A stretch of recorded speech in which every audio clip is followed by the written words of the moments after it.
Mga ka-timepers, how true? Ang balitang ito na kumakalat sa SOCMED. Itong di umano si Zian Lim ay nagpaluto pa ng steak bago daw hiwalayan o magsabi ng break na sila di Chinita Princess. At ang source na nagpakalat nito ay si OG Diaz nga.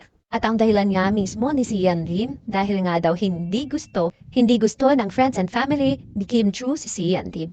Yun ang sabi. Kaya bahala na kayong humusga. Ilagay niyo sa comment section kung ano ang inyong ninanais sabihin. Pero kalmahan lang natin dahil meron tayong pa-questions and answer portion. At ito'y katuwaan lang magtapos itong ating video. Dahil sa SOCMED, ang pikon talo. Ano sa palagay mo, Kim? Dugtungan mo na lang itong blank na ito. Nandidiri si Zian kapag nakakakita ng blank.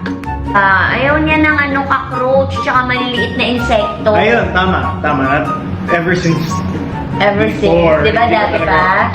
Binibigyan ko si Sian ng cockroach, tapos hinahawakan ko yung antena ng cockroach, tapos binibigay ko sa kanya. As in, Hindi talaga kaya, lalo na pag lumipad yung ipis. Oo, hindi. Marami naman makaka-relate na hindi nila. Ako, dinadampot ko kasi yun, tapos binibigay ko sa kanya ganyan. Tapos nawawala na siya sa paningin ko. Mag-aaway talaga kami, kaya hindi ko na, dati kasi, naulam ko yung ipis. Yo! Grabe! Kim! Makamano ka! Maligyan pa rin! Kanidila nakakagalit! Siya nagdidila, walang dila ang ibon. May nakita kaming shell. Di ba?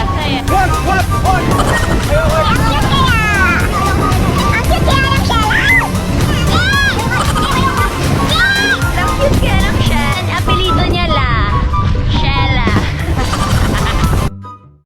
Hay nako, funny talaga to si Kimi. Kaya naman magagalit sa kanya si Sian. Kasi kita mo naman, nahabol siya lang yan Tapos nagkakandara pa naman sa takbo yung isa.